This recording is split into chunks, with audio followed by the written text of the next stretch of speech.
नमस्कार, एक बार फिर स्वागत है आपका महिला जगत कार्यक्रम में। और महिला जगत कार्यक्रम में हमने आज आपके लिए आयोजित किया है एक परिसंवाद। जी हाँ, परिसंवाद का शीर्षक, जैसे कि आप उससे वाकिफ हो चुके हैं, समता जी ने आपको बता दिया है कि आज किस विषय पर हम बात करेंगे। तो आज हम बात करेंगे किस तरह से महिलाओं की जो सृजनशीलता है वो किस तरह से अपने चरमोत्कर्ष पर है और किस तरह से उन्होंने संघर्ष करके अपनी इस क्रिएटिविटी को जारी किया है। तो कहने का मतलब ये है कि महिलाएं सृजनशीलता का प्रतीक है। मानते हैं ना आप ये बात? जी, आज हम इस बात को प्रूव भी करेंगे। और इसके लिए आज़ादी के बाद से ही जो महिलाओं ने संघर्ष किया है और जिस तरह से अपनी एक खास पोजीशन समाज में कायम की है, तो मान लीजिए कि नारी सब पर भारी। खैर, अब घबराए ना, आज हम महिला और पुरुष पर डिबेट नहीं करेंगे। आज हम महिलाओं की सृजनशीलता पर ही केंद्रित रहेंगे। और हम श्रोताओं को बता दें कि 75वें स्वाधीनता दिवस के बाद ये पूरा वर्ष हम अमृत महोत्सव सेलिब्रेट करेंगे आपके साथ। और रेडियो की कोशिश, यानी आकाशवाणी जयपुर की भी कोशिश, कि आपको कुछ ऐसा परोसा जाए जिससे कि आप पल भर सोचें कि आप भारतीय हैं तो आप भारत के लिए क्या कर रहे हैं। और अगर आप गृहिणी भी हैं, घर में भी रह रही हैं, तो आपकी सृजनशीलता कैसे एक परिवार को संबल दे रही है। तो कुल मिलाकर सृजनशीलता की बात होगी। बहुत इंटरेस्टिंग टॉपिक है और हम चाहते हैं कि श्रोता हमसे बने रहें। आप इस प्रोग्राम को सुन रहे हैं FM 101.2 मेगाहर्ट्ज पर। तो चलिए, अब वक्त आ गया है कि हम आपको इंट्रोड्यूस कराएं हमारी उन महिलाओं से जिन्होंने खास वक्त निकालकर आज आकाशवाणी के स्टूडियो को अपनी उपस्थिति से गुलजार किया है। हमारे साथ हैं सबसे पहले ऋतु गुप्ता। ऋतु जी नमस्कार। नमस्कार, सभी श्रोताओं को मेरा नमस्कार। और ऋतु जी के लिए हम कहना चाहेंगे, मैं ज़्यादा नहीं बताऊंगी क्योंकि मैं चाहती हूँ कि जब ये बोले तो आपको पता चले कि ये क्या खास कर रही हैं। तो इनके सृजनशील पल ये आपके साथ बांटेंगी, बस थोड़ा सा इंतज़ार कीजिए। और ऋतु जी के लिए बस इतना कहना चाहूँगी कि कई विधाओं से जुड़ी हैं, रेकी एक्सपर्ट हैं, कोई और भी टेक्निक आज ही आपको बताएंगी। और इसके अलावा ये केटरिंग का भी काम बहुत अच्छे से संभालती हैं। लेकिन फिलहाल खाना पीना तो बैक सीट पर है, बात सिर्फ क्रिएटिविटी की है और इनकी बात इन्हीं की जुबानी हम सुनेंगे। तो चलिए, अब हम आपको हमारी दूसरी प्रतिभागी से मिलाते हैं। इनका परिचय क्या कहा जाए, आप इनसे बहुत बार इस कार्यक्रम के माध्यम से और आकाशवाणी के अन्य कार्यक्रमों से भी इनसे रूबरू होते हैं। एक बड़ा नाम पत्रकार जगत में, और इनकी ऊर्जा और इनकी सृजनशीलता के हम कायल हैं। और आपका नाम है आशा पटेल। जी हाँ, आशा जी एक बहुत सुसंस्कृत परिवार से हैं, पढ़े लिखे परिवार से, बहुत अच्छा लिखती हैं और सबसे अच्छी बात है इनकी ऊर्जा, जिसके हम कायल हैं। आशा जी, आपका भी हमारे स्टूडियो में स्वागत। नमस्कार। और श्रोताओं, अगर आप इसको आंखों देखा हाल मान रहे हैं तो मेरे बाईं ओर तो हैं आशा जी और दाईं ओर है एक और ए अल्फाबेटिकली भी टॉप पर आता है। तो कोशिश तो हमने यही की कि जितनी भी महिलाएं हैं, ये जो भी काम कर रही हैं उसमें वो टॉप पर है। अमृता जी भी हमारे राजस्थान का एक जाना माना नाम, अमृता मौर्य। आप भी पत्रकार जगत से हैं। अंग्रेजी में इनका अखबार हम सब पढ़ते हैं और बहुत मेहनत से ये उसको लिखती हैं, बहुत से लोगों से मुलाकात करती हैं और बहुत अच्छी अच्छी स्टोरीज उसके माध्यम से हम पाठकों के लिए परोसती हैं। तो इनके सृजनशीलता का आप अनुमान लगा सकते हैं। और बाकी बात तो जब ये खुद बताएंगी अपनी जुबानी, तब आपको पता चलेगा कि किस तरह से अमृता अपने हर पल को बनाती हैं सृजनशील। और अब हमारे पास हैं एक यंग प्रोफेसर। जी हाँ, आजकल बच्चियाँ पढ़ती हैं, ग्रेजुएशन करती हैं, पोस्ट ग्रेजुएशन करती हैं और फिर आगे एमफिल करती हैं और फिर एग्जामिनेशन पास करती हैं RPSC के माध्यम से और बन जाती हैं प्रोफेसर्स। तो एक असिस्टेंट प्रोफेसर हमारे साथ हैं, कनौडिया कॉलेज में हैं, इकोनॉमिक्स की प्रोफेसर हैं, लेकिन ये लिखती पढ़ती भी बहुत अच्छा है। तो कुल मिला के बहुआयामी प्रतिभाएं हमारे साथ इस वक्त स्टूडियो में हैं और इनका नाम है मानवी मेहता। तो वेलकम मानवी। नमस्कार। वेलकम अमृता जी। शुक्रिया। तो भाई, हम सब अब बिल्कुल तैयार हैं। सबसे पहले हम अपना बातचीत शुरू करना चाहेंगे आशा जी आपसे। आपने इतना लंबा आपका अनुभव है पत्रकारिता में, तो हम आशा जी आपसे कहेंगे कि बताइए कि किस तरह से आपका पल है सृजनशील हर पल।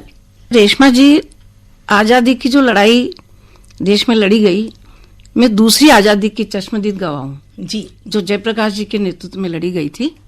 तो मैं 5 साल जयप्रकाश जी के साथ थी। तो आजादी के आंदोलन में जिन लोगों ने अपनी शिरकत की, जो शहीद हुए, उन सबको तो हम नमन करते ही हैं।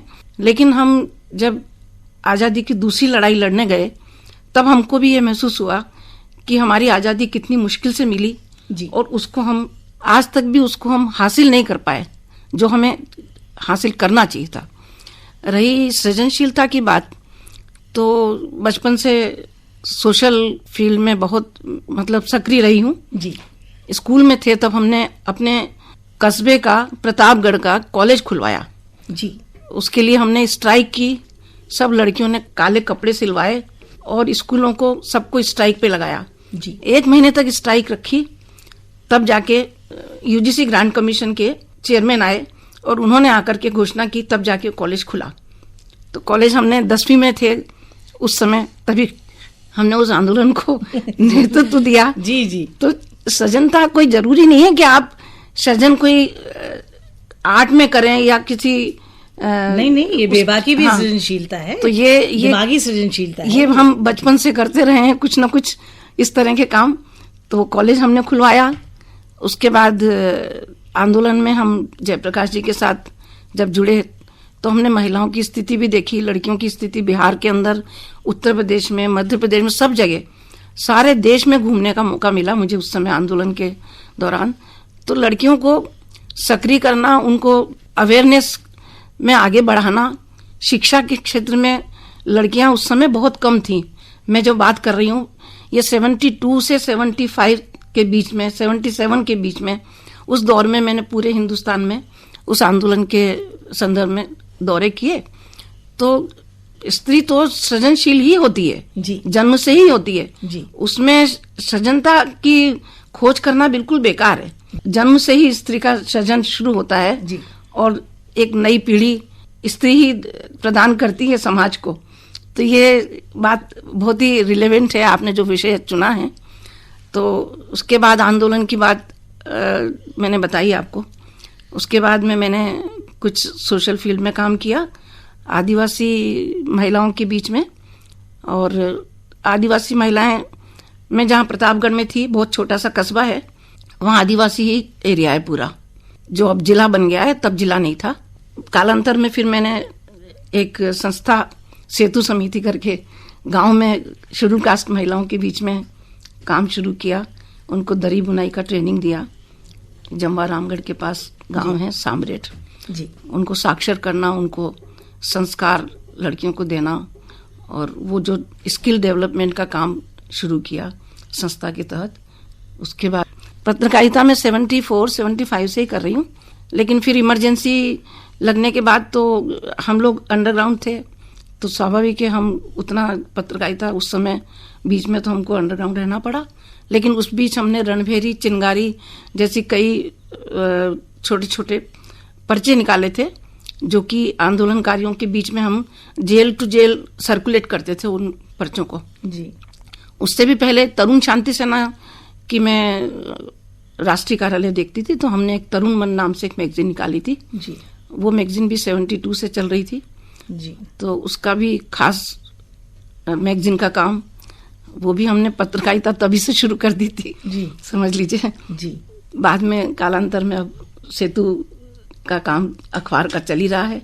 आपने जो सेतु अपनी जवानी में बुन लिया, वो सेतु आप मजबूत करती जा रही है निरंतर। हाँ, उसको 30 साल, जो अखबार है उसमें भी सेतु ही सेतु को 30 साल हो गए, क्योंकि आपका और पाठक का सेतु बनाने का तो काम हम सभी को करना चाहिए जी। वही कर रहे हैं, कोई खास कुछ बहुत बड़ा काम नहीं है, लेकिन सेतु बना रहे हैं। अभी भी लगता है कि हम जो सचमुच सेतु बनना चाहिए ना, वो नहीं बन रहा है जी, जिसकी अब खास जरूरत है आज। जी, मेरा ऐसा मानना है। जी, ऐसा लगता है कि आपकी सोच क्रांतिकारी है, आप इनकलाब में विश्वास रखती हैं और तभी आप एक नेता की तरह आगे आई हमेशा, और आप अपने साथ पूरा कारवां लेके चली, किसी भी चाहे कॉज कुछ भी रहो, चाहे समाज का रहो, चाहे अपने हक का रहो। तो ये बात हमें आपकी पूरी बात सुनने पर समझ में आई। अब पत्रकारिता के सफर के बारे में बताइए।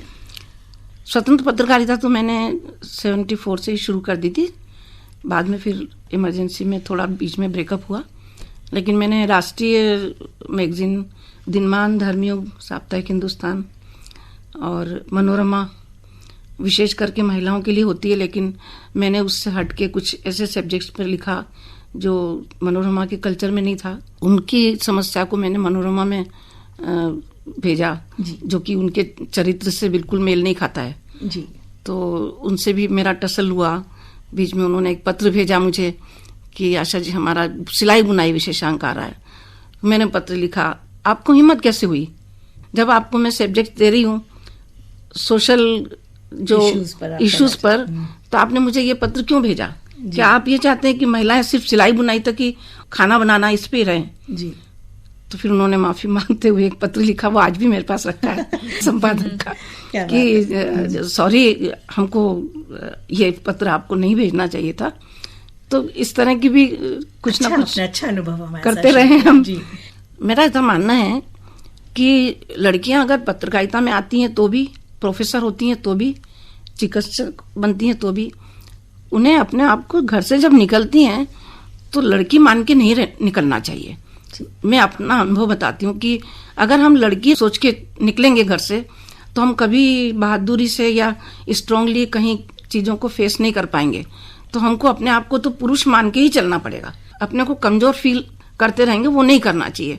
तो बस इतना ही मैं चाहती हूँ कि लड़कियां जब भी निकलें घर से तो वो अपने को लड़की न मान के एक मजबूत इंसान के रूप में निकलें, तो ये वो समाज में सही रूप में उसको अपने को अस्तित्व बनाए रख सकती हैं। आपकी जो अभी भी ये ऊर्जा और ऊष्मा हम देखते हैं आपके व्यक्तित्व में, इसके पीछे आपके परिवार का संबल है या आपकी खुद की शक्ति है? मतलब आपको क्या लगता है कौन से तत्व हैं जो आपको अभी तक भी इतना मजबूत किए हुए हैं? माइंड मेकअप किया हुआ है मैंने बचपन से अभी जी, बस ये मान लीजिए। और वो भी पॉजिटिव, परिवार सकारात्मक सोच। कभी आपको घर से बाहर निकलते समय परिवार आपके संग में नहीं होगा जी। आप अकेले ही निकलेंगे और अकेले ही चलना है जी समाज में जी। तो परिवार का सपोर्ट कितना भी हो, लेकिन आप ये नहीं कह सकते कि आप अगर सड़क पे निकल रहे हैं तो आपको अपनी रक्षा अपने को खुद ही करनी है। पीछे पीछे परिवार नहीं आएगा जी, खुद ही को करनी है जी। सामने लड़ाई लड़नी है या किसी को जवाब देना है, कोई मजाल है आंख उठा के देख ले, क्यों देख ले जी। बस क्या बात है, इतनी बात है। चलिए बहुत अच्छी बात है। आपने आज बहुत सी नवयुवतियों में जोश भरा और उन्हें समझाया कि अगर हम मजबूत हैं तो अकेले भी हम आगे बढ़ सकते हैं। संबल तो अपने आप मिलता जाता है, साथ सहयोग सब हमें अपने आप मिलता जाता है। और आशा जी, आपका परिसंवाद में हमने पहले आपको इसीलिए सुनना चाहा क्योंकि बाकी लोग जो 3 लोग हमारे साथ हैं, ऋतु जी, अमृता जी और मानवी जी, वो भी अब बोलने के लिए तैयार हैं, अपनी सृजनशील पल हमारे आकाशवाणी के माध्यम से शेयर करने के लिए। तो ऋतु जी, अब माइक आता है आपके सामने। तो जैसे कि श्रोताओं ने बताया था, ऋतु जी एक बहुआयामी प्रतिभा और बहुत ज़्यादा मैं भी इन्हें नहीं जानती, इसलिए अब हम कोशिश करेंगे कि हम आपकी व्यक्तित्व को पहचानें और जानें। तो बताइए कि आप किस तरह से सृजनशील बनी रहती हैं। आप बहुत अच्छी दादी हैं, सोशल मीडिया से ही हम आप लोगों की पर्सनालिटी का थोड़ा बहुत अंदाज़ा लगाते हैं कि आप एक बहुत अच्छी ग्रैंड पेरेंट हैं, आप हर काम में बहुत एक्टिव हैं, हर ग्रुप्स में आप बहुत सक्रिय रहती हैं, पार्टिसिपेशन आपका बहुत सॉलिड रहता है। और आपकी इस मुस्कुराहट का राज क्या है, ये भी आज आपको बताना होगा। आप सबको 75वें स्वाधीनता दिवस की बहुत बहुत बधाई। बचपन से ही 15 अगस्त की परेडों में जाते जाते कब आजादी के 75 साल निकल गए किसी को भी नहीं पता लगा जी। समय जादूगर है, but I am not a जादूगर, I am not a magician जी। Yet I can heal the people without medicine जी, क्योंकि मैं एक रेकी मास्टर हूँ और सुजोक थेरेपिस्ट हूँ। सुजोक को आप फिजियोथेरेपी से मत कनेक्ट कीजिए। Sujok is a different therapy जी। मैं आपको यही बताऊंगी, जब मैं छोटी थी जी, मैं तभी से ना एक डॉक्टर बनना चाहती थी। सपने भी बहुत थे, उस उम्र में होते ही हैं सबके, इस उम्र में भी होने चाहिए। सब आसमान छूना चाहते हैं, हम तभी देखते हैं जी। बट मैं ना अपने माँ बाप की इकलौती संतान थी, तो उन्होंने मेरी 19 साल की उम्र में मुजफ्फरनगर के एक प्रतिष्ठित परिवार में शादी कर दी। अब देवर नंदों की ठिठोली के बीच एक बेटा भी हो गया। 18 साल कब निकल गए पता ही नहीं लगा जी, पलक झपकते समय बीत जाता है। फिर तो मुझे वापस जयपुर नियति ले आई। यहाँ मेरे हस्बैंड ने भी मेरा बहुत सहयोग किया, उन्होंने भी बेचारों ने अपना बिजनेस जयपुर में शिफ्ट कर लिया, तो मैं जयपुर आ गई। अब वहाँ तो ससुराल तो मेरी बहुत बड़ी थी, अब वहाँ की भीड़ भाड़ और यहाँ अकेलापन, फिर इच्छा जागृत हुई कि कुछ किया जाए। मुझे कुकिंग का बचपन से बहुत शौक था, तो मेरी एक फ्रेंड थी कल्पना, उसने मुझे प्रोत्साहित किया कि तू कैंटीन चला ले। मैंने कुछ साल कैंटीन भी चलाई। फिर मम्मी बीमार थी, पापा बीमार थे, तो आई लेफ्ट द कैंटीन जी। फिर मुझे किसी के थ्रू पता लगा, मेरी कज़न आई जयपुर, उसने बताया कि रेकी भी कुछ है। तो I was very fascinated about it. Reiki से हम डिस्टेंट हीलिंग कर सकते हैं। कोई अमेरिका में बैठा है तो मैं यहाँ से उसको हील कर सकती हूँ जी। मैंने रेकी शुरू कर दी। धीरे धीरे करके मैं रेकी की ग्रैंड मास्टर बन गई जी। उसके बाद मुझे एक मेरी बेटी समान बहू है निताशा, उसने मुझे सुजोक के बारे में बताया। वो बोली आंटी आप सुजोक करो, सुजोक बहुत अच्छी थेरेपी है और आप कर सकते हो। फिर मैंने सुजोक भी कर लिया एंड सुजोक करने के बाद तो मैं की ही नहीं, आपने पीछे मुड़ के देखा ही नहीं। तो बताइए हमें सुजोक थेरेपी क्या है? हाँ, सुजोक थेरेपी के बारे में मैं यहाँ बताना चाहूंगी। इससे आप जटिल से जटिल रोग की भी इलाज करवा सकते हैं। तो इसका मतलब है, ये एक कोरियन वर्ड है सुजोक। सू मीन्स हाथ और जोक मीन्स पैर। अच्छा। हमारे हिसाब से आपकी पूरी बॉडी आपके हाथों और पैरों में ही है। तो हम उसी मैग्नेट थेरेपी से या सीड से या कलर से जी हम किसी भी चीज से आपका इलाज, या नीडल भी लगानी पड़ती है कभी कभी, जी कर सकते हैं। मैंने खुद ने बहुत लोगों के घुटने जो चेंज करने के लिए डॉक्टर ने कहा था वो मैंने ठीक कर दिए and now they are walking freely. Okay. और कमर दर्द में ये आप कहते हैं ना काला मोतियाबिंद हो गया, तो उसमें तो एलोपैथी में उसका इलाज नहीं है जी। सुजोक का इलाज उसमें भी है। इसलिए सुजोक थेरेपी बहुत अच्छी है। ये बेसिकली कोरियन थेरेपी है। कोरियन थे वो जी। बट वो जापान में थे, उन्होंने जापान में करके अच्छा। फिर उन्होंने ये थेरेपी, प्रोफेसर पार्क जू सर थे जी। उन्होंने ये थेरेपी बनाई। वैसे ये प्राचीन पद्धति है, ये जापने इंडियन ही है। जी। अब आप देखिए रेकी, पहले बुद्धा जी। क्राइस्ट कहते थे ना, हाथ रख दिया ठीक हो गया, दैट इज रेकी ओनली। जी। पर अपन लोगों ने इसको डेवलप ही नहीं किया। People are not aware of Sujok and reiki. जी। तो रेकी से तो हम डिस्टेंट हीलिंग भी कर सकते हैं। सुजोक के लिए आपको आना पड़ता है, और कुछ लोग तो सुजोक को जादूगर भी कहते हैं कि जादू है ये। मतलब किस किस तरह के? ये तो आपने नी हीलिंग के बारे में नहीं, बताया। सभी तरह का है। मैं तो हर तरह आपको की जैसे- परेशानी। हाँ, आप जी। इसमें अपन इमोशनल ट्रीटमेंट भी कर सकते हैं। जी, जी। मैंने डिप्रेशन के मरीज भी ठीक किए हैं। जी, ये मैं कह रही थी, आजकल मेंटल स्ट्रेस बहुत है। बहुत है। ये basically Sujok is based on 6 energies. Okay. अपने बॉडी में 6 एनर्जीज होती हैं। उसमें जब इनबैलेंस होता है तो हम लोग उसको ही बैलेंस करना चाहते जी। हैं। वो हम मैग्नेट से, सीड से, वो जैसा हाँ। पेशेंट होता है उसके हिसाब उसके से हिसाब से अपन हम को treat करते हैं। ठीक ट्रीट करना पड़ता है। और जो पेशेंट की जो खुशी होती है ठीक होने के बाद, वो खुशी ही एकमात्र मेरी फीस होती है। जी। क्योंकि मैं फीस लेना बिल्कुल पसंद नहीं करती। जी। मैं सोचती हूँ परमार्थ से बड़ा सुख थोड़ी ना कहीं होता है। जी। जी। क्योंकि हाँ। विज्ञान आजकल हर चीज का प्रूफ मांगता है, और साइंटिफिकली हमें अपनी हर थेरेपी को और ये साइंटिफिकली प्रूव्ड हैं। जी। ये बेस्ड ऑन लॉजिकल। जी। So, तो आप so बता रही हैं कि alternate हाँ, therapies। और हमारी जिस्म की एनर्जीज हैं जिसके बैलेंस को आप देखते हैं और बैलेंस रोग को दूर करते हैं। हाँ, बहुत अच्छा, वेरी डिप्रेशन का मरीज भी ठीक हो जाता है, और भी कोई सैड है, एनर्जीज आ जाती हैं, तो उसके सबका ट्रीटमेंट हमारी इसमें थेरेपी में है। हम सब हंसने लगे, इसकी थेरेपी है आपके पास? हंसने लगे आप खुश रहने लगे कि उसकी थेरेपी जरूर है। खुश तो हम हैं आपको सुनकर। जी। बहुत अच्छे। तो बचपन में तो मैं कभी डॉक्टर बन ना सकी क्योंकि जल्दी शादी हो गई। अब इस उम्र में मैं, कहते हैं ना एज इज नो बार। जी। तो मैंने 52 साल की उम्र के बाद ये सब किया। रेकी भी 52 साल की उम्र के बाद ही की, सुजोक तो और भी बाद में किया। जी। तो मेरे हिसाब से तो पढ़ाई की कोई उम्र ही नहीं होती, आप जब जो चाहें कर सकते हैं। तो अब तो मेरे बहुत छोटे छोटे 2, एक पोता एक पोती हैं, उनके साथ खेलते हुए मरीजों की सेवा करते हुए जो आनंद प्राप्त होता है उसका तो सुख ही कहीं नहीं है। परमार्थ जी। एक आत्मसंतुष्टि देता है। बस यही मेरे जीवन की कहानी है। बहुत अच्छी आपकी कहानी है ऋतु जी। सबसे बड़ा धन हम मानते हैं संतोष, और वो धन आपके पास है। संतोष बहुत मिलता है। जी, जब जी। कोई मरीज बीमार होता है, मतलब जो चल भी नहीं पाता, वो मेरे पास आता है, और जब वो चल के जाता है तो आप उस समय उसके चेहरे की खुशी देख के जो आपको खुशी मिलेगी, शायद वो कहीं नहीं मिल सकती।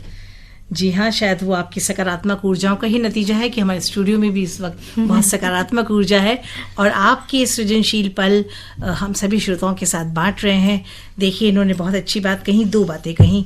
एक ही किसी से फीस नहीं लेती हैं, मुफ्त इलाज करती हैं। कितने लोग हैं आजकल इस प्रोफेशनल और कमर्शियल दुनिया में जो ऐसा काम करते हैं, इसके लिए हम आपको साधुवाद देते हैं। दूसरी बात जो हमें आपकी बहुत अच्छी लगी कि आपने 52 साल के बाद भी अपनी सृजनशीलता को, क्रियाशीलता को त्यागा नहीं और आप लगी रहीं। आपने बीच में जिक्र किया था आप केटरिंग भी करती थी, खाना खिलाना, खाना परोसना, किसी को भी खाना पका के खिलाना बहुत संतोष देता है। आप बताइए, आपके लिए जो रोज हम 2 जून की रोटी किसी तरह से पेट में डालते हैं, उस खाने को आप किस नजर से देखती हैं? मैं तो कहती हूँ अगर खाना आप दिल से बनाते हैं ना, तो वो जो खाता है उसका अपने आप ही दिल खुश अच्छा हो जाता है। खुश हो जाता है जी। पुराने जमाने के लोग भी कहते थे कि जिस भावना से आप खाना बनाएंगे, आगे वाले खाने वाले की भावना भी वैसी ही हो जाएगी। तो देखिए, मुख्तलिफ विधाओं की ये ज्ञानी है और साथ में केटरिंग का भी इन्हें पूरा ज्ञान है। अभी भी इनके परिवार में केटरिंग का बिजनेस अब चलता तो मेरा है। बेटा केटरिंग का लेकिन इन्होंने अब अपनी business कर रहा जिम्मेदारी है। अपने बेटे को छोड़ दी, फिर रेकी और देखिए, घर वालों के बिना प्रोत्साहन के कोई आदमी कुछ नहीं कर सकता। जी बिल्कुल ठीक। तो श्रोता सुन रहे हैं हमारा ये विशेष परिसंवाद, जिसे हमने आजादी के 75वीं स्वाधीनता दिवस के उपलक्ष्य में अमृत महोत्सव के अंतर्गत इस प्रोग्राम को प्लान किया है आपके लिए। हम बात कर रहे हैं महिलाओं की सृजनशीलता की, और अब हम बात करेंगे एक नव युवती से जिनका नाम है मानवी मेहता, और आप असिस्टेंट प्रोफेसर हैं इकोनॉमिक्स की। आपके लिए हम कहना चाहेंगे मानवी, हम काफ़ी कुछ कह चुके हैं, और चूंकि यहाँ पर वीडियो कैमरा नहीं है इसलिए हम आपकी पर्सनालिटी का ज़्यादा जिक्र नहीं करेंगे, सीधे हम आपसे काम की बात करेंगे कि बताइए, आप इस उम्र में, तो खैर आपकी तो उम्र ही वाइब्रेंट और रेडिएंट उम्र है, इस उम्र में तो काम करना भी चाहिए, तो किस तरह से मानवी आप अपने हर पल को बनाए रखती हैं सृजनशील? नमस्कार साथियों, मैं शुरुआत में एक कविता बोलना चाहूंगी जो मैंने कॉलेज के टाइम पे लिखी थी, क्योंकि ये हमारे किस तरह हमारी महत्वाकांक्षाएं, इच्छाएं हैं उसको दर्शाती हैं और क्या चाहिए हमें। तो ऐसे है कुछ पंक्तियां। उड़ते हुए परिंदों को देखकर लगा आसमान एक हसीन ख्वाब है, उड़ने की तमन्ना तो हमारी भी है, बस उन पंखों की तलाश है। देखकर इंद्रधनुष को रंगों की नई समझ पाई है, कई रंग हमारे भी हैं, बस रोशनी थोड़ी और चाहिए। तो उसी रोशनी की तलाश में हम सभी महिलाएं रहती हैं कि थोड़ी रोशनी, महिलाएं क्या, हम सभी लोग रहते हैं कि वो रोशनी हमें मिले, जिससे हम हमारे जो रंग हैं वो निखर के आए और हमारी जो पंख हैं उनकी हमें उड़ने की ताकत मिले उन पंखों से। तो मैं ये बताना चाहूंगी कि अभी मैं एक असिस्टेंट प्रोफेसर हूँ, अर्थशास्त्र पढ़ाती हूँ महिला महाविद्यालय में, और अभी हाल ही में मेरी अंग्रेजी कविताओं का संग्रह प्रकाशित हुआ है। पुस्तक का नाम इल्यूमिनेटिंग द डॉन। तो इल्यूमिनेटिंग द डॉन के बारे में मैं थोड़ा सा बताना चाहूंगी कि किसके बारे में है, ये जो अलग अलग कविताएं हैं वो क्या बताती हैं। तो मैंने 6 वर्ष की उम्र से कविताएं लिखना शुरू किया था, क्योंकि मेरा रुझान अंग्रेजी की तरफ था। स्वाभाविक रूप से मैंने अंग्रेजी कविताएं लिखी।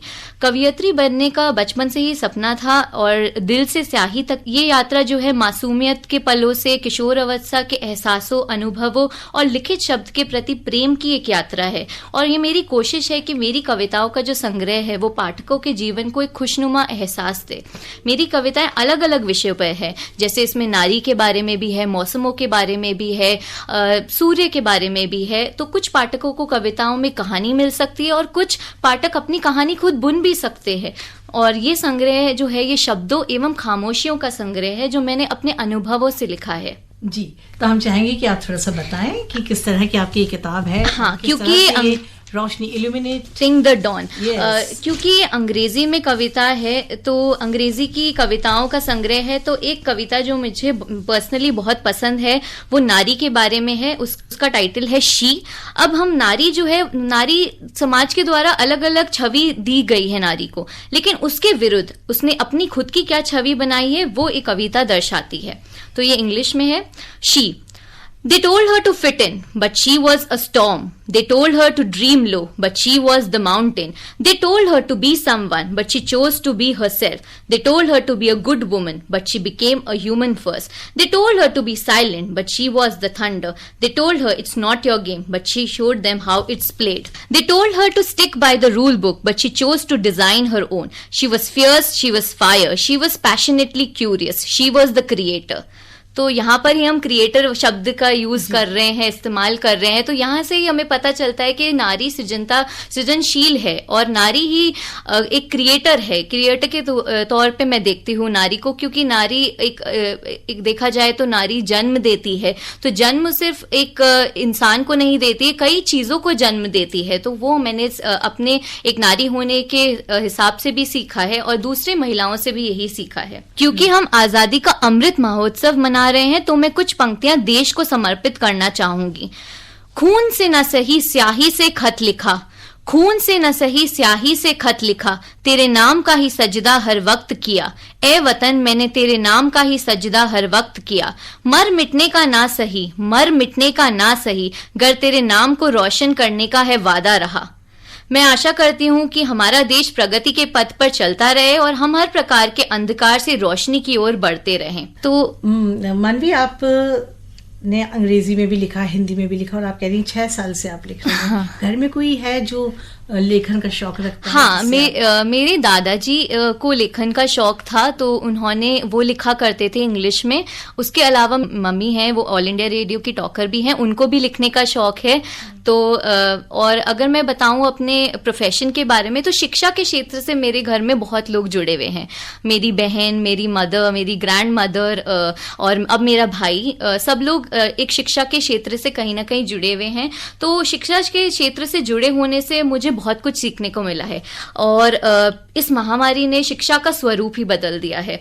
ऑनलाइन लर्निंग जो है वो आज का नया विकल्प बनकर सामने आया है और अपने साथ कई अवसर एवं चुनौतियां लाया है। अवसर अगर हम देखें तो हम शिक्षकों ने बहुत कुछ टेक्नोलॉजिकली वाइज सीख लिया है। हमने बहुत चीजें सीखी हैं, किस तरह क्लास को रोचक बनाया जाए वो हमने और अच्छे से जान लिया है। और कहते हैं ना कि जो बदलाव होता है वो प्रकृति का नियम है और समय के साथ हमें बदलना चाहिए। तो हम शिक्षकों ने भी ऑनलाइन लर्निंग को स्वीकार कर लिया है और सारी चुनौतियां और सारे अवसरों को एक साथ ले लिया है। कविताओं के अलावा मैं लेख भी लिखती हूँ। आपने इतना अच्छा बताया कि हम सब बिल्कुल चुपचाप आपको सुन रहे हैं और अमृता जी तो आपके पास बैठी हैं और वो चूंकि आपकी भाषा को ज्यादा अच्छा समझ पा रही हैं क्योंकि उनका भी लेखन में आपका जितना ही इंटरेस्ट है बल्कि कई ज्यादा है और बहुत सी इनकी अपनी क्वालिटीज हैं जिन्हें जल्दी हम हाईलाइट करेंगे हमारे इस प्रोग्राम में जिसे आप सुन रहे हैं। मानवी, आपके पास 2 मिनट और हैं। हाँ, अपनी बात कहने। हाल ही में मैंने कविता लिखी थी जिससे मैं जीवन जीने का संदेश देना चाहूंगी। ये हर किसी के लिए। दर्द की चिंगारी है जो सीने में, उसे हवा दे अब। चीख जो दबी हुई है उसे आवाज दे अब। ख्वाब जो दर किनारे कर कोने में कहीं रख दिया उसे पनाह दे अब। अंधेरे से कर दोस्ती, रोशनी खुद तुझे ढूंढ लेगी। आसमान को दे टक्कर, वो भी झुक जाएगा। जमीन से एक बार उठ तो सही, आवाज दे अब तो खुद की सुन। खुद का बन मसीहा, खुद की राह तू बना। खुद का बन मसीहा, खुद की राह तू बना। क्या बात है, बहुत अच्छे नोट पे आपने अपनी बात खत्म करी और आपकी बात सुनकर ही हमें लग गया कि आपकी जो सृजनशीलता की यात्रा है वो लंबी है और सशक्त है और आपको बहुत बहुत शुभकामनाएं कि आप आने वाले वर्षों में भी इसी तरह सृजनशील बनी रहें और इतना अच्छा लेखन करें कि वो समाज को दस्तक दे, समाज को सोचने पर मजबूर करे और उन्हें मोटिवेट भी करे। और अब हमारे परिसंवाद की आखिरी पायदान में, और जैसे कि अंग्रेजी में कहा जाता है last but not the least, जी हाँ, हमारे साथ हैं अमृता मौर्य। अमृता जी, जैसा कि मैंने आपको बताया कि अंग्रेजी पत्रकारिता में भी हैं और सबसे अच्छी बात तो यह है कि इनका मास कम्युनिकेशन का जो करियर रहा वो बहुत इफेक्टिव और बहुत बढ़िया रहा। बहुत नामी लोगों के साथ इन्होंने काम किया और उन लोगों के साथ काम करना, अपने घर के परिवेश से जो कुछ इन्होंने सीखा पाया, वो सब हम देखते हैं कि वो सब परिलक्षित होता है इनके लेखन में। तो अमृता जी, अब हम चाहेंगे कि आप बताएं कि आपकी सृजनशीलता किस तरह से बनी रहती है। बहुत आभार आपका मुझे मौका दिया अपने बारे में बोलने का। हालांकि पत्रकार का काम होता है कि आप दूसरों को देखें और उसके बारे में सोच समझकर लिखें। जी, आकाशवाणी की ये कोशिश कि आज आप अपने आप को टटोलिए। लेकिन ये उल्टी गंगा की बात, ये उल्टी गंगा बह रही है। अमृत महोत्सव है, इसलिए मैं अपने नाम से क्योंकि मिलता जुलता है तो मैं चाहूंगी कि ठीक है, मैं कुछ बातें अपने बारे में बताऊं, शुरुआत के बारे में। जी, क्योंकि देखिए, सृजनशीलता की बात आती है तो ये आपके अंदर होता है, इसको बढ़ने का मौका चाहिए। सभी के अंदर होता है। मैं ये नहीं मानती कि कोई व्यक्ति गांव में है या शहर में, या शिक्षित है या अशिक्षित है या अभाव में है तो उसके पास उस चीज की कमी है। अभाव हमेशा भौतिक होता है, मानसिक अभाव नहीं होता। मानसिक ये होता है कि आपका परिवेश क्या रहा, जिसमें आपके अंदर जो बीज था वो प्रस्फुटित हो पाया या नहीं हो पाया। तो मैं इस मामले में बहुत भाग्यशाली हूँ। मेरी माँ शिक्षिका रही हैं और पिताजी एग्रीकल्चर साइंटिस्ट, तो दोनों ही शिक्षित थे। ये 60 का दशक था जब उन्होंने ग्रेजुएशन किया था, 60-62 में। तो उस टाइम पे बहुत कम लोग शिक्षित होते थे। तो हम बड़े भाग्यशाली हैं कि शिक्षित माता पिता के बच्चे हैं। और इसके साथ उन्होंने कुछ चारित्रिक निर्माण की सामग्री हमें दी, अपने काम से, भाषा से नहीं और भाषण से नहीं।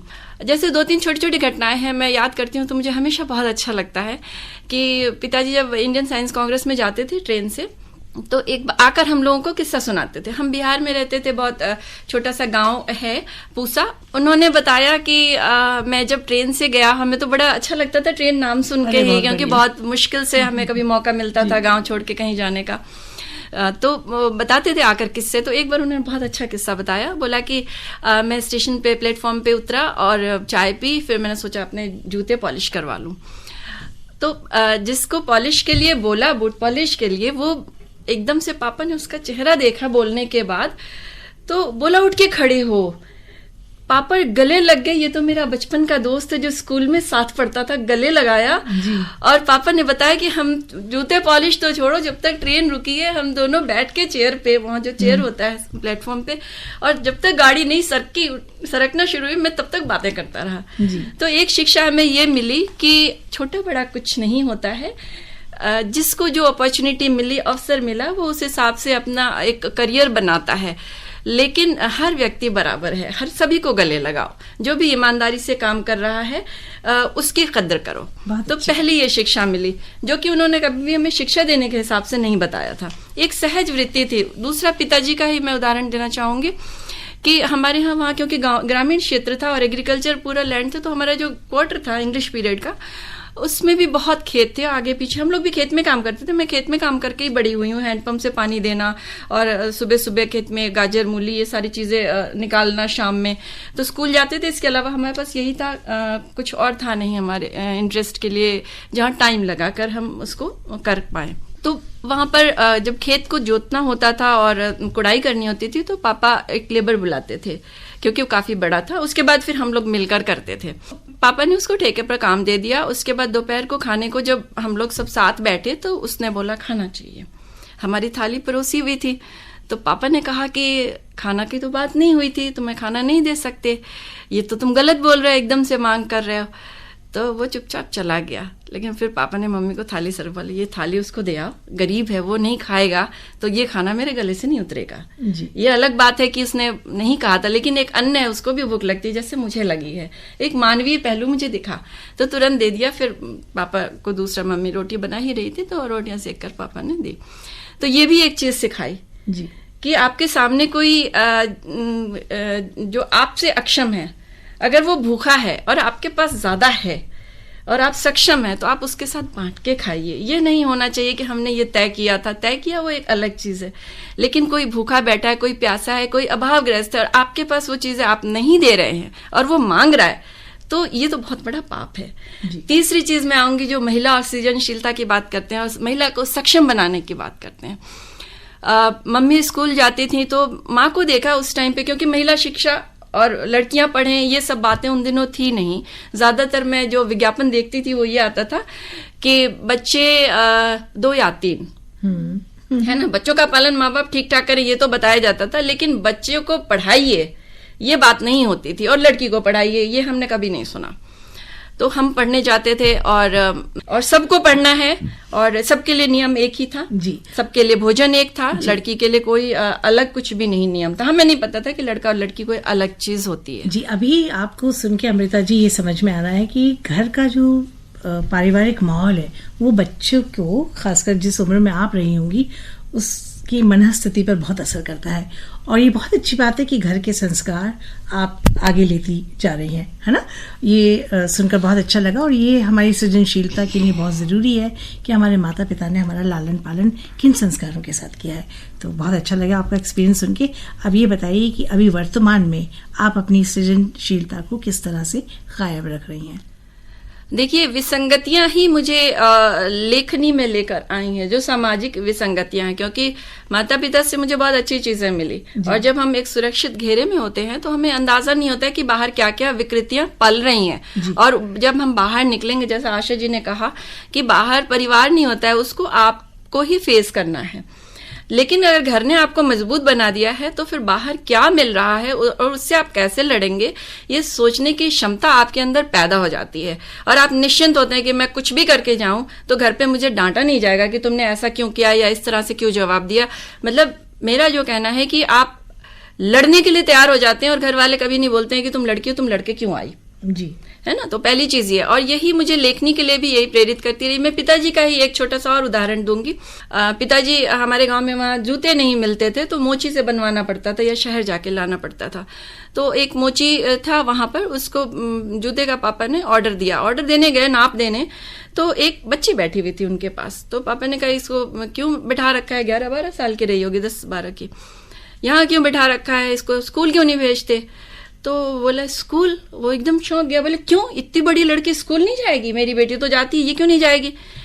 तो साहब, हमें कौन बैठने देगा, क्योंकि हम लोग तो चमड़े का काम करते हैं, चर्मकार है। तो मेरे पिताजी बड़े सौम्य और शांत स्वभाव के हैं। तो समाज में ना बहुत सारी चीजें जो चल रही होती हैं उससे वो उनका ज्यादा तारुफ नहीं था, क्योंकि वो साइंटिस्ट हैं और साइंटिस्ट वाली दुनिया में ही रहते हैं। लेकिन जब बाहरी दुनिया से उनका जब तारुफ होने लगता था तो उनको फिर जब चीजें समझ आती थी तो विरोध करते थे। जी। ऐसा नहीं था कि मंचों पे विरोध किया हो या लोगों के बीच में कभी कुछ बोला, ऐसा नहीं है। लेकिन अपने व्यवहार में उनके झलक जाता था कि नहीं, ये तो गलत है। बोले इसको कल से मेरे घर भेज देना। क्या करेगी साहब, कुछ नहीं, मेरे खाना बनाएगी, खेलेगी मेरी बेटी के साथ, कुछ छोटे मोटे सामान है वो करना, सब्जी फल साफ करना। तो बोला साहब आपके घर, बोले भेज देना। तो मेरे घर आई और काम करती थी, छोटे छोटे जो बच्ची एक कर सकती। हालांकि पिताजी का जो उद्देश्य था वो ये था कि पहले इनको शिक्षा तो दो, लेकिन उसके पहले इनकी सामाजिक स्वीकृति कैसे हो वो करो। जी, जी, जी। क्योंकि शिक्षा बाद में है। वरना अगर कोई किसी को भी, आप अपनी बाई को भी बोल दो कि बेटी को क्यों नहीं पढ़ाती है, बोलने में क्या जाता है। आप एक कदम आगे बढ़ के देखो कि उसकी आर्थिक स्थिति है क्या, या उसकी सामाजिक स्थिति है क्या स्कूल भेजने की। तो वहां पे पिताजी को देखा, वो मेरे घर आ गई और बहुत सारे लोग, क्योंकि वो पानी लाती, तो बहुत लोग आना मेरे यहाँ बंद हो गए ये करके कि हम इनके हाथ से पानी पियेंगे। तो पिताजी को जब पता चला, ध्यान नहीं दिया, बोले जो नहीं आते उनको मत आने दो, क्या कर सकते हैं। तो इसको इश्यू भी नहीं बनाया, लेकिन वो हर चीज से बहुत सहज थे कि मुझे करना है। तो ये एक चीज मुझे दिखी कि सामाजिक जो असमानता है, अगर इसको दूर करना है तो ये अपने से ही मुझे शुरुआत करनी होगी, और मैं कहाँ से करूं ये मुझे डिसाइड करना है। तो ये पिताजी का था और वो मेरे साथ खेलती थी। और फिर यहाँ से मेरी जो सामाजिक विसंगतियां जो मैं देखना शुरू की, तो मेरा लेखन यहीं से शुरू हुआ और विसंगतियों पर ही था। और साप्ताहिक हिंदुस्तान में जब मृणाल पांडे जी, आई थिंक 87 की बात है, संपादक बनकर आई थी, तो उन्होंने युवा कॉलम स्टार्ट किया था। तो उसमें मुझे जगह मिल गई गलती से। और वो गलती से इसलिए कि उसके पहले स्कूल का जो स्कूल की पुस्तिका पत्रिका होती है उसमें कुछ लिखती थी, कुछ यूं ही अपने लिख कर डायरी और किताबें और कॉपी भरती रहती थी, क्योंकि अब मन में चीजें चल रही हैं, बोलने का कोई मंच नहीं था। तो कहाँ लिखें, तो पढ़ते लिखते थे तो किसी किताब, किसी पन्ने पर कहीं कुछ लिखती रहती थी। तो उसके बाद लगा कि अरे वाह, मैं तो लिख सकती हूँ। उस दिन मुझे अपने आप पे बड़ी मतलब पीठ थपथपाई गई, अरे भाई अब तुम पत्रकार बन गए। हालांकि लंबा सफर, वो कोई एक बार छपना और युवा कॉलम में था, ऐसा नहीं कि बड़े पत्रकारों के बीच छप गई। तो लेकिन वो एक पहली सीढ़ी जो होती है ना, वो बड़ी अहम होती है, वो आपको फिर आगे तक ले जाने के लिए बड़े रास्ते देती है। और यहाँ से फिर मैं जब पढ़ती रही, लेकिन मुझे ये नहीं पता था पत्रकारिता में आने के लिए कोर्स करना पड़ता है। और सबसे बड़ी बात कि जितने लोग उस वक्त थे चरम पे पत्रकारिता में, वो लोग, उन लोगों ने कोई कोर्स नहीं किया था। तो मैं दिल्ली आई 93 में, 1993 में पिताजी का ट्रांसफर हुआ IRA पूसा दिल्ली। तो वहां आई तो मुझे किसी ने कहा कि यहाँ पर एक बड़ा संस्थान है राष्ट्रीय स्तर का, उसके लिए एक प्रतियोगी परीक्षा होगी, तुम दे दो, तुम्हारा बड़ा इंटरेस्ट है, देखो निकाल लो तो हो जाएगा। मैंने कहा ठीक है। फॉर्म भरा तब तक मेरी शादी हो गई थी। इत्तेफाक से मैं क्वालिफाई कर गई। और सबसे मजेदार बात जो मुझे आज भी विश्वास नहीं होता है कि हर जो पत्रकारिता के क्षेत्र में आने वाले बच्चे होते हैं उसका सपना लेके चलते हैं। यही था कि मैं बहुत सचेत रहती थी। अखबार हमारे यहाँ वहाँ पे बिहार में थी तो दोपहर में 2 बजे गाँव में बस आती थी, दोपहर में 2 बजे, तो शहर से वो 2 बजे अखबार आता था, तो उसके बाद पढ़ती थी। लेकिन पिताजी BBC सुनते थे, रेडियो सिलोन सुनते थे, तो हम भी सुनते थे। ये सारी चीजें थी। अखबार, खबरें हैं, सुबह से रेडियो आकाशवाणी शुरू हो जाता, उसके ट्यून जो बजते ना वहीं से शुरू हो जाता था पिताजी लगाकर, और उसके बाद हमारे घर का काम शुरू होता था। तो वो सुन के मैं एकदम से तैयार हो गई थी उन चीजों के लिए कि क्या आना है। और जब आया तो उसमें नेल्सन मंडेला 3-4 साल पहले जेल से छूटे थे, तो उस पर बड़ी स्टोरी आई थी। इसी तरह खुली जो हमारी उद्योग नीति और अर्थनीति है, इस पर सवाल थे। तो ये सब, हालांकि क्योंकि मैंने तो ऑर्गेनिक केमिस्ट्री से PG किया था, लेकिन ये सब चीजें मेरा एक कहिए शौक या पैशन था कि मुझे जानना है कि दुनिया में क्या हो रहा है। मैं गांव में बैठी हूँ, इसका ये मतलब थोड़ी है कि मैं दुनिया से कट जाऊं। मुझे पता होना चाहिए कि दुनिया में, मेरे गांव में, मेरे गांव के आसपास, मेरे राज्य में, मेरे देश में और इस विश्व में क्या चल रहा है। तो वो जो जानकारी मैं अखबारों से और रेडियो से जुटाती थी, वो सारा उस दिन निकल गया। वो लिखा और वो क्वालिफाई कर गया, उसके बाद मुझे रास्ता मिल गया। फिर मैं इस रास्ते पर चल पड़ी। वेरी नाइस, बहुत अच्छी आपने सृजन यात्रा अपनी बताई। देखिए, संघर्षशील तो मैं शुरू से रही हूँ, सृजनशील पता नहीं कितनी हूँ, लेकिन ये है कि यहाँ राजस्थान आई और पत्रकारिता में रहते हुए सामाजिक मुद्दे और राजनीतिक, आपराधिक, इसके अलावा मनोरंजन, सब कुछ ही कवर किया, ऐसा नहीं था। लेकिन मुझे ऐसा लगता है कि जब हम ये सब चीजें लिखते हैं तो लेखनी एक चीज है, उससे आपकी पहचान बनती है, आपकी सोच लोग समझ पाते हैं, और आपने जो देखा है, जो समझा है, उसका आप विश्लेषण करके लोगों के सामने बहुत सरल तरीके से रखते हैं कि वो आपके निचोड़ को समझ पाए, क्योंकि हर कोई उस तरीके से उन चीजों को नहीं देख पाता। हम लोग प्रिविलेज्ड हैं क्योंकि मीडिया में हमें हर जगह जाने की, देखने की, परखने की आजादी होती है, चीजों को पता करने की उतनी औरों को नहीं होती है। तो ये एक मेरे पास मौका था कि हर चीज के बारे में मैं अपनी नजर से परखूं और उसको अपनी भाषा में लिखूं, और मैंने वही लिखा जो मुझे लगा। मैं कभी भी कहीं भी किसी भी दबाव में नहीं आई। जब मुझे लगा कि अब ये शायद दबाव होने वाला है तो मैंने जगह छोड़ दी, लेकिन मैं अब मौलिक स्वरूप में रही, वैचारिक स्तर पे।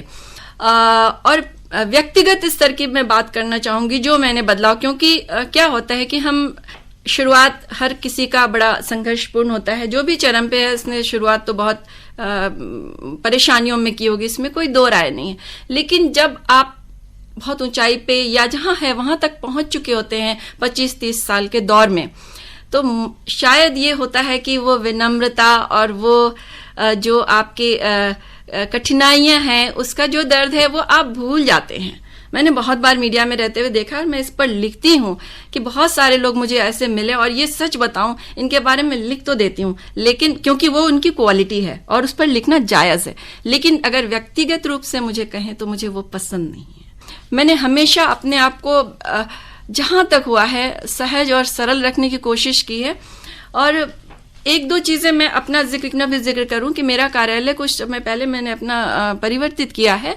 सी स्कीम में जहां मेरा कार्यालय था, वहां पर मेरे यहाँ एक शौचालय साफ करती थी जो महिला, उसने एक दिन मुझे बोला कि मेरी बेटी स्कूल में पढ़ती है और उसको किताब की जरूरत है। मैंने कहा बेटी को भेज देना मेरे पास।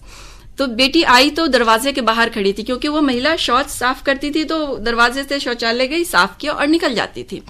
बेटी आई, दरवाजे पे खड़ी थी, मैंने कहा अंदर आओ, उसको सोफे, तो वो फिर भी बाहर खड़ी रही। मैंने कहा बैठ जाओ, सोफे पे बिठाया। मैंने कहा आप बताओ क्या चाहिए। मैं पढ़ना चाहती हूँ लेकिन घर में माहौल नहीं है और पैसा नहीं है। मैंने कहा ठीक है, मैं पैसे देती हूँ। किताब चाहिए, सरकारी स्कूल में पढ़ती हूँ, फीस नहीं है। मैंने कहा चलो किताब के पैसे मैंने उसको दे दिए। तो मैंने किसी NGO से बात की जो उनको ट्यूशन दे सकते हैं। तो इसके बाद फिर बच्ची ने कहा कि मुझे कंप्यूटर भी सीखना है। मेरे यहाँ ऑफिस के बाद बहुत सारे कंप्यूटर लगे थे, तो उसको लालच आ रहा था। बच्ची बहुत मतलब पढ़ना चाहती थी, लेकिन वही चीजें, सामाजिक बहिष्कार। अब लोग उसको पढ़ भी ले, अगर 10वीं में पढ़ रही थी, वो पढ़ भी ले तो कौन उसको अपने यहाँ बैठाएगा। हमारा जो सामाजिक, अभी इसके बारे में आशा जी ने भी बात की है कि हम लोगों को जो अमृत महोत्सव की बात करें, आज़ादी दे दी है, कागजों पे है, वैचारिक रूप से नहीं है, और मेरे ख्याल में प्रायोगिक रूप से भी हम नहीं देखते उन चीज़ों को। तुम क्लास के बाद आ जाओ और शाम में मेरा ऑफिस खाली हो जाए तो उसके बाद तुम सीख लेना। मतलब मैंने हमेशा कोशिश की कि जो छोटे लोग हैं, जिनको मैं सहारा दे सकती हूँ, जो उनको मैं सहज कर सकती हूँ अपने साथ, तो ये मैंने हमेशा कोशिश की कि हमेशा उस चीज़ को अपने साथ रखूं, मेरे से ये छूटे नहीं ये चीज़ें। जी अमृता जी, बहुत ही महत्वपूर्ण पहलू आपने हमारे समाज के छुए, अपने खुद के अनुभव से, अपने माता पिता के अनुभव से, और वाकई हम अभिभूत हुए आपकी सब बातें सुनकर। श्रोताओं को हम बता दें कि आज हमने आकाशवाणी के स्टूडियो में अमृत महोत्सव के उपलक्ष्य में एक विशेष परिसंवाद आपके लिए आयोजित किया, और आपने पाया कि किस तरह से 4 महिलाएं, लेकिन विचारधारा और विचारों की गति आपने देखी होगी, ये कभी न रुकने वाले विचार हैं, और अगर इन विचारों को प्रगति दी जाए सही दिशा में तो आप सोच सकते हैं कि हर महिला के लिए सृजनशील बना रहना कितना आसान हो सकता है।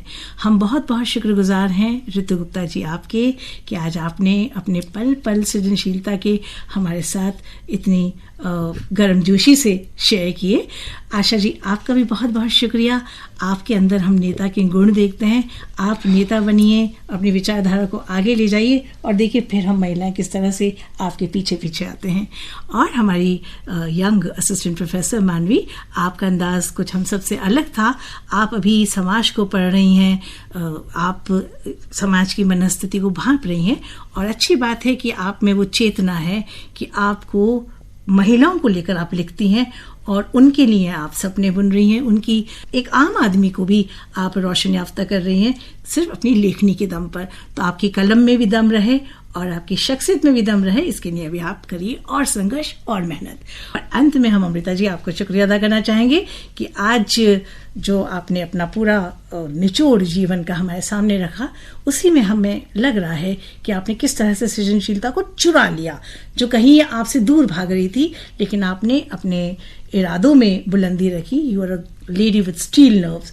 आपने जो करना चाहती हैं उसको पा लिया। तो बस यही सब कुछ होना चाहिए एक महिला में। तो हम उम्मीद करते हैं कि आप सभी श्रोता, चाहे आप महिला हैं या पुरुष, पुरुषों से कहेंगे महिलाओं को आगे बढ़ाइए, उन्हें मौका दीजिए और उनके हम कदम बनिए। और महिलाओं से कहना चाहेंगे कि अभी भी अगर आप कहीं उदास हैं, आपको लगता है कि जीवन नीरस है, तो सरस बनाइए, जिस तरह से हमारी आज की स्टूडियो की सभी तमाम महिलाओं ने अपने अनुभव से आपको बताया। तो इस उम्मीद के साथ कि इस एक साल में हम सब साथ साथ अमृत महोत्सव की यात्रा को तय करेंगे, हम अपने श्रोताओं से लेते हैं अनुमति और हम माइक्रोफोन देते हैं समता को।